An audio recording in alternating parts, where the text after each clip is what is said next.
दिनांक 5, 6 और 7 को सत्र चलने की स्वीकृति हुई थी और ये उसकी कार्यवृत्ति में छपा भी था। आज जब उत्तर प्रदेश में किसान के धान की खरीद नहीं हो रही है और सरकार ही अपने आंकड़े में मान रही है कि जो टारगेट लक्ष्य उसने लिया था उसके सापेक्ष 22% की खरीद अब तक केवल धान की हो पाई है। पूरे प्रदेश में आज किसान परेशान है। किसान के धान क्रय केंद्र पर बिचौलियों का कब्जा है। एक भी आम किसान अपना धान नहीं बेच पा रहा है। डीएपी यूरिया की एक भारी किल्लत उत्तर प्रदेश में चल रही है। लंबी लंबी लाइनें आज डीएपी यूरिया के केंद्रों में, सहकारी समिति के केंद्रों में और भी जो भी एजेंसियां हैं उनमें देखा जा सकता है और उसके बाद भी डीएपी यूरिया आज किसान को नहीं मिल पा रही है। बड़ी संख्या में आज लोगों की धान की फसल पीछे हो रही है या खराब हो रही है। नहरों में पानी नहीं आ रहा। गांव में बिजली की अघोषित कटौती हो रही है। लोग प्राइवेट ट्यूबवेल से भी सिंचाई नहीं कर पा रहे हैं। इन तमाम विषयों को लेकर सदन पे चर्चा होनी थी और इससे संबंधित तमाम तारांकित प्रश्न दिनांक 7 को भी लगे थे। लेकिन आज हम कह सकते हैं कि वर्तमान सरकार जहां हर विषय पे लोकतंत्र की हत्या कर रही है और संविधान को समाप्त करने का प्रयास कर रही है, वहीं सदन में जनता के, किसान के, गरीबी के, महंगाई के, कानून व्यवस्था की खराब होने के मुद्दे को विपक्ष न उठा सके और इस पर चर्चा न हो सके, इसके लिए षड्यंत्र करके कल एकाएक सदन को स्थगित कर दिया। सदन स्थगित जब हुआ, इसकी लाइव कार्रवाई पूरा उत्तर प्रदेश और देश देख रहा था। कल की जो कार्य पुस्तिका थी उसमें जनगण मन अधिनायक भी नहीं था, जो समाप्ति कर रहता है। एकाएक सरकार की तरफ से वक्तव्य आ गया कि हम सदन को समाप्त कर रहे हैं। जहां आज सरकार थाने तहसील में आम जनता की सुनवाई नहीं कर रही है, विपक्ष के विधायक जिन मुद्दों पर जा रहे हैं उसकी सुनवाई नहीं कर रही है, तो न्याय के इस मंदिर पे सदन को भी इसीलिए नहीं चला रही है कि जनता के मुद्दों पर, प्रदेश की समस्याओं पर विपक्ष के विधायक अपनी बात रख सकें। आज आप देखिए, ये शायद उत्तर प्रदेश देश का ऐसा पहला राज्य होगा अपवाद स्वरूप जहां विधानसभा के गठन होने के लगभग 9 महीने हो गए और विधानसभा की ये नियमावली है जो भारत के संविधान से आच्छादित होती है। उत्तर प्रदेश विधानसभा की प्रक्रिया तथा कार्य संचालन नियमावली 1958 का नियम 200 जो ये शक्तियां और आदेश प्रदान करता है कि नगर की विधानसभाओं के गठन होने और हाउस चलने के प्रथम सत्र में से पूर्व या उसके समाप्त होने के तत्काल बाद विधानसभा की कमेटियों का गठन हो जाना चाहिए। इम्पोर्टेंट लोकलेखा जैसी कमेटी जहां सारी स्क्रूटनी होती है। आज सरकार और सरकार के अधिकारी किस मद का पैसा कहां खर्च कर रहे हैं, ज्यादा कर रहे हैं, कम कर रहे हैं, अपव्यय किया जा रहा है, इसकी स्क्रूटनी कौन करेगा? लोकलेखा करेगा। कई हजार याचिकाएं पिछली याचिका समिति में पेंडिंग रही और कितनी याचिकाएं इन 2 हाउस में आ गई। आखिर ये याचिकाएं सदस्य क्यों ला रहे हैं? जब वो कमेटी गठित ही नहीं है और उस पर कोई निस्तारण नहीं हो पाएगा तो इन कमेटियों का क्या मतलब है? हम समझते हैं कि पूरे देश का ये पहला राज्य होगा और उत्तर प्रदेश में आजादी के बाद विधानसभा के गठन के बाद ये पहला मौका होगा कि उत्तर प्रदेश की सरकार ने विधानसभाओं की कमेटी का गठन नहीं किया। इससे ज्यादा लोकतंत्र की हत्या और संविधान को अनदेखा करने का कोई दूसरा काम नहीं हो सकता। मनसा साफ स्पष्ट है, सरकार नहीं चाहती है कि जनहित के मुद्दों पर चर्चा हो सके। जहां तक हमने लोकतंत्र की बात किया, भारत का संविधान ये कल्पना करता है और माननीय सर्वोच्च न्यायालय के एक फुल बेंच के आदेश में कहा गया कि देश में तमाम तरीके के पर्व विभिन्न धर्मों के पड़ते हैं, उनमें इस लोकतंत्र का सबसे महापर्व माना जाता है मतदान, चुनाव। जिस तरीके से उत्तर प्रदेश में 3 उपचुनाव हुए, मैनपुरी में लोकसभा का उपचुनाव हुआ हम सबके नेता आदरणीय नेताजी के न रहने के बाद, रामपुर का विधानसभा का चुनाव हुआ और खतौली में उपचुनाव हुआ। हम समझते हैं कि इस चुनाव में जहां तीनों क्षेत्रों में जिस तरीके से लोकतंत्र की हत्या की गई, उसमें रामपुर में तो पराकाष्ठा पार हो गई। सवाल आरोप और प्रत्यारोप का नहीं है, लेकिन जो दृश्य देखने को मिले रामपुर में लोकतंत्र के सबसे बड़े महापर्व में, कि बुजुर्ग लोग वोट डालने जा रहे हैं, पुलिस के लोग उन्हें रोक रहे हैं, उनसे उनके वोटर लिस्ट को, वोटर पर्ची को मांग रहे हैं, उनके आधार कार्ड को मांग रहे हैं, और नाम और जात और धर्म देखते हुए उनको लाठियों से इसलिए मारा गया कि वो घर से निकलकर वोट डालने क्यों आए। महिलाओं को घर में घुस करके मारा गया। गांवों की परिस्थितियां ये थी कि हर घर के सामने पुलिस लगी थी, आप वोट डालने नहीं जाएंगे। आखिर लोकतंत्र में जो व्यक्ति को सबसे बड़ा अधिकार मिला है डेमोक्रेसी में, मतदान करने का, और अपने मतदान के द्वारा वो 5 साल के लिए किसी व्यक्ति और सरकार और को नुमाइंदगी तय करने का काम करता है, आज उसके उस अधिकार से उसको वंचित किया गया, जबरन छीना गया। और जो दृश्य है, कितने लोग घायल हुए लाठीचार्ज में, धरने पर, शांतिपूर्ण धरने पर बैठे थे लोग, बात क्या कर रहे थे, मांग क्या कर रहे थे, निष्पक्ष चुनाव हो। निष्पक्ष चुनाव की बात करने वाले लोगों को लाठी और डंडों से जिस तरह मार कर घायल किया गया, हम समझते हैं कि इस दृश्य को जब देश के लोगों ने देखा होगा तो कहीं ना कहीं आज लोगों के आंखों में आंसू होगा और ये लोगों ने माना होगा कि उत्तर प्रदेश में लोकतंत्र को किस तरीके से समाप्त किया गया। लोकतंत्र से जुड़े और लोकतंत्र को सदैव ताकत और मजबूत देने वाले एक स्तंभ में आप सब भी माने जाते हैं।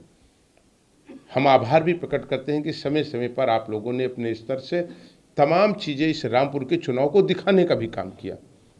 लगातार समाजवादी पार्टी आदरणीय प्रदेश अध्यक्ष जी के नेतृत्व में, आदरणीय राजेंद्र चौधरी जी के नेतृत्व में लगातार हम लोगों ने भारत निर्वाचन आयोग को, राज्य निर्वाचन आयोग को, हम लोगों ने रामपुर की में नाइंसाफ़ी हो रही और मतदाताओं को धमकाने की इन सारी चीज़ों को लिखित रूप से लगातार हम लोग अवगत कराते रहे।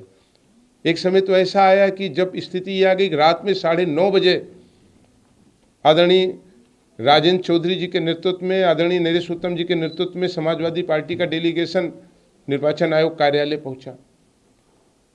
और जिस दिन मतदान हो रहा था उस दिन भी 3 बार समाजवादी पार्टी के प्रतिनिधिमंडल ने जाकर के वहां पर हो रही ज्यादतियों और वोट न डालने की शिकायतों को दर्ज कराया। आज हम बात करें तो यही हाल बीते दिनों लोकसभा के चुनाव में भी रामपुर में हुआ था। 35% के लगभग वोटिंग हुई थी। आज जब विधानसभा का चुनाव संपन्न हुआ तो रामपुर में लगभग 33% की वोटिंग हुई।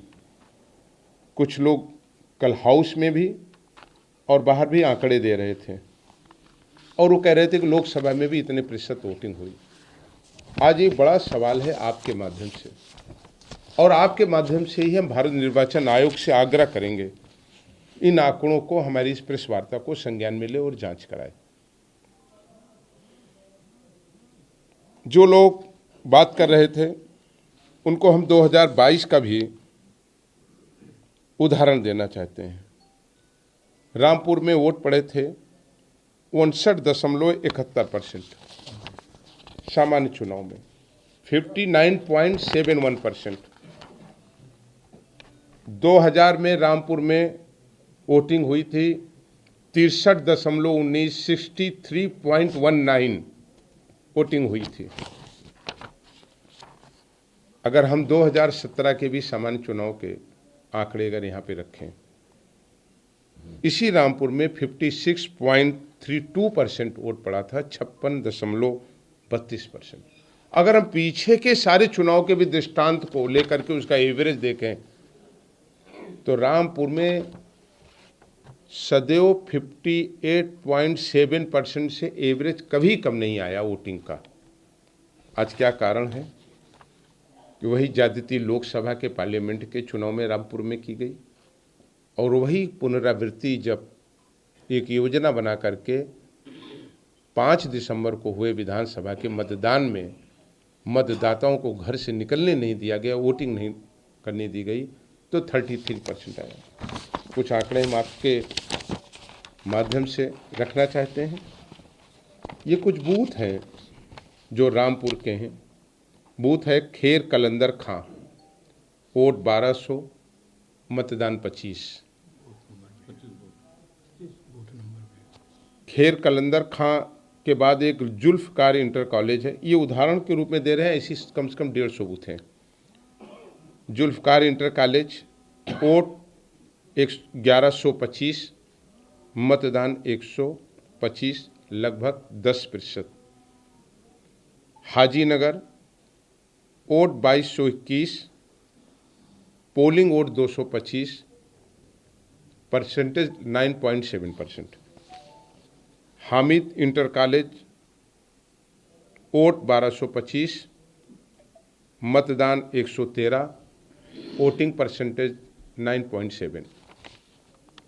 अलीनगर, वोट 2535, वोटिंग हुई 325, लगभग 11-11.5%।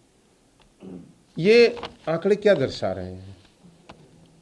क्या इसकी जांच नहीं होनी चाहिए कि जो वहां मतदाता थे वो थे या नहीं थे, वो देश छोड़ के चले गए थे?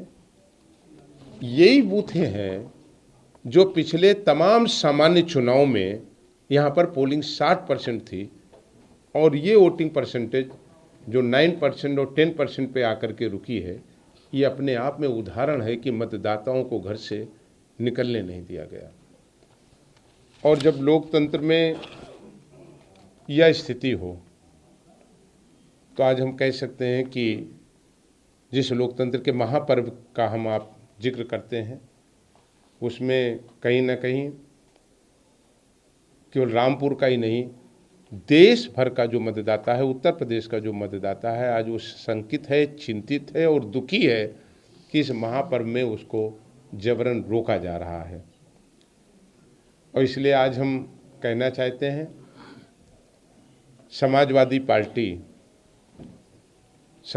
पार्टी के हमारे सारे पुराने नेता से लेकर हमारे नेता आदरणीय राष्ट्रीय अध्यक्ष, नेता प्रतिपक्ष माननीय अखिलेश यादव, हमारे प्रदेश अध्यक्ष जी और पार्टी, वो लोकतंत्र पर विश्वास रखती है।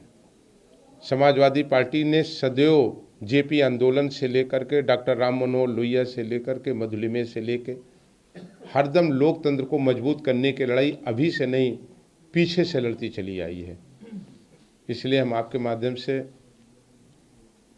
भारत निर्वाचन आयोग समेत इस देश के संविधान की रक्षा करने वाले सभी संवैधानिक संस्थाओं से निवेदन करेंगे कि रामपुर में हुए चुनाव को वो स्वतः संज्ञान में लें और संज्ञान में लेकर के इस चीज़ की जांच कराएं, कार्रवाई कराएं। इसलिए कि अब सवाल किसी व्यक्ति, संस्था, पार्टी या विचारधारा का नहीं है, सवाल लोकतंत्र और भारत के संविधान को बचाने का भी है।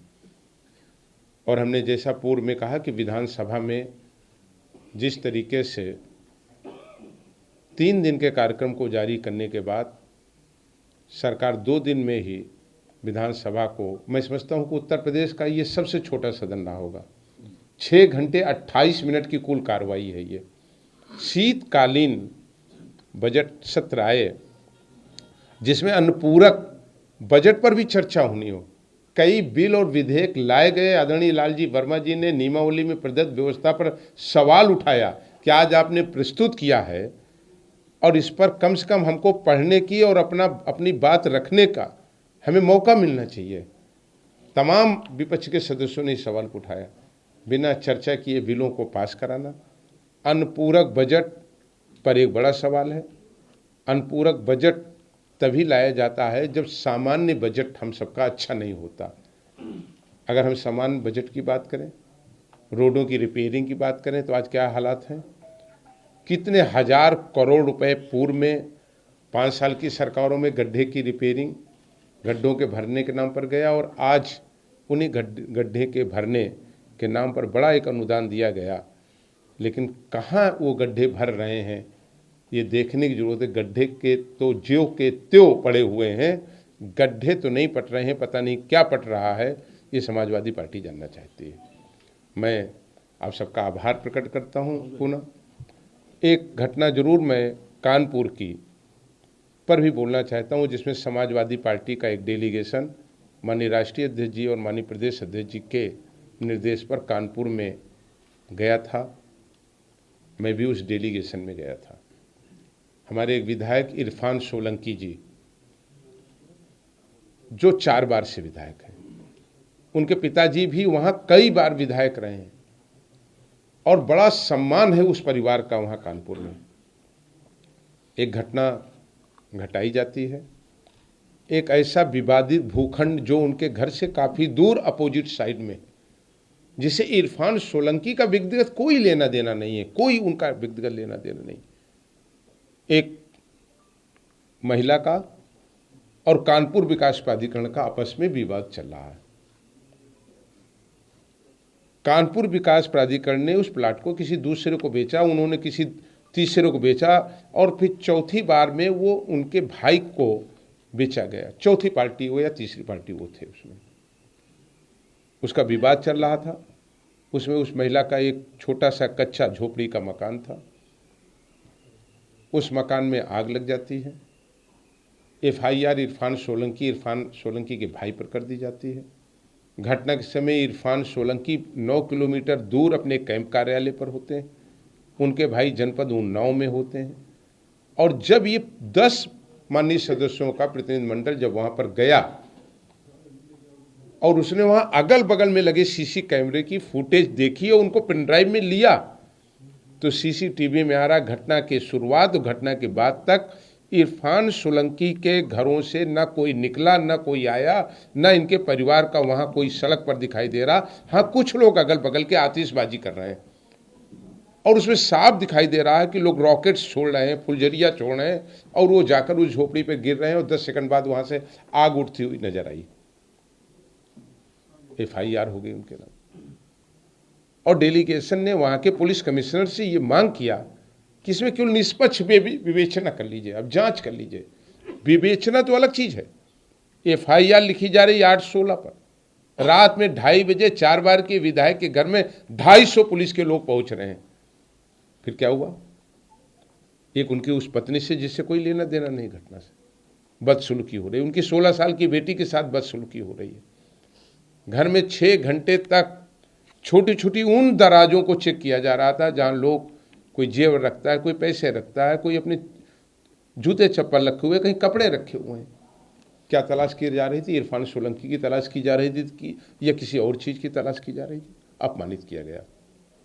इस बात को भी हम लोगों ने वहां पर पुलिस कमिश्नर साहब के पास रखा और उनको वो फुटेज दी गई कि इस फुटेज को आप लैब से जांच करा लीजिए, ये सही है कि नहीं है। और फिर मौके पर देख लिए, आज तक उसमें कोई गवाह नहीं है जिसने देखा हो इरफान सोलंकी वहां पर थे या नहीं थे। और जो महिला, पीड़ित महिला है, स्वयं उसने घटना के तुरंत बाद उसने मीडिया को बयान दिया कि मैं घटना स्थल पर नहीं थी, मैं शादी में गई थी, मैं बाद में वहां पर आई और इरफान सोलंकी के भाई ने इसको जलवा दिया होगा। उसने भी इरफान सोलंकी का नाम नहीं लिया, लेकिन रात में FIR प्रायोजित कराई जाती है और अपमानित और जिस तरीके से विपक्ष को फंसाने या प्रताड़ित करने का ये कुत्सित प्रयास हो रहा है, ये बंद होना चाहिए। लोकतंत्र में सत्ता और विपक्ष ये दोनों मिल करके हरदम ये दृष्टांत रहा कि उन्होंने देश के लिए, प्रदेश के लिए अच्छा काम किया। आदरणीय नेताजी ने 3 बार के मुख्यमंत्रित्व काल में विपक्ष और नेता प्रतिपक्ष से वार्ता करके, बैठ करके और प्रदेश के किसी भी सुझाव में, जनहित के सुझावों को उन्होंने स्वीकार करके उस पर ऐतिहासिक निर्णय लेने का काम किया। 5 साल तक उत्तर प्रदेश में हम सबके नेता आदरणीय मुख्यमंत्री अखिलेश यादव जी ने सदैव विपक्ष का सम्मान करते हुए विपक्ष से बात कर उनके सकारात्मक उनके सुझाव को शामिल कर, और हाउस इसका गवाह है, हाउस में उन्होंने कहा कि नहीं विपक्ष की अच्छी बात आई, इसको हम अपने सरकार की योजना में शामिल करेंगे। लेकिन केवल अगर विपक्ष किसी बात को उठा रहा तो उसे केवल ये माना जाए कि ये विरोध कर रहे हैं, फिर उसके ऊपर कार्रवाई की जाए। यह निश्चित रूप से परंपरा गलत होगी। लोकतंत्र की हत्या हो रही है। प्रदेश में कानून व्यवस्था बहुत खराब है। किसान को उसके उत्पादन का मूल्य नहीं मिल पा रहा है। किसान भूखमरी की कगार पर है। डेंगू का पूरे प्रदेश के किसी अस्पताल में इलाज नहीं हो पा रहा। लोग जेवर बेच करके प्राइवेट हॉस्पिटलों में प्लेटलेट्स चढ़वा रहे हैं। सड़कें जो गड्ढा मुक्त के नाम पर बात की जा रही है, आप किसी उत्तर प्रदेश के चले जाइए, मैं बाईपास रोड या गांव की इंटरनल रोड की बात नहीं कर रहा हूं, मुख्य मार्गों की स्थिति है कि चलने लायक नहीं रह गई हैं। अघोषित बिजली की कटौती हो रही। गरीब गरीब लोग आज 1-1 लाख 2-2 5-5 लाख रुपए के बकायेदार हैं बिजली के, जिनके घर में एक बल्ब जलता है। और थाने और तहसील में लोगों को एकदम न्याय नहीं मिल पा रहा।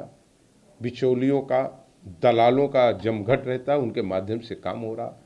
इसलिए आपके माध्यम से कहना चाहते हैं कि रामपुर के चुनाव में सभी संवैधानिक संस्थाएं स्वतः संज्ञान मिले और भारत के लोकतंत्र को, उत्तर प्रदेश में लोकतंत्र को बचाने का काम करें। आप सबका बहुत आभार।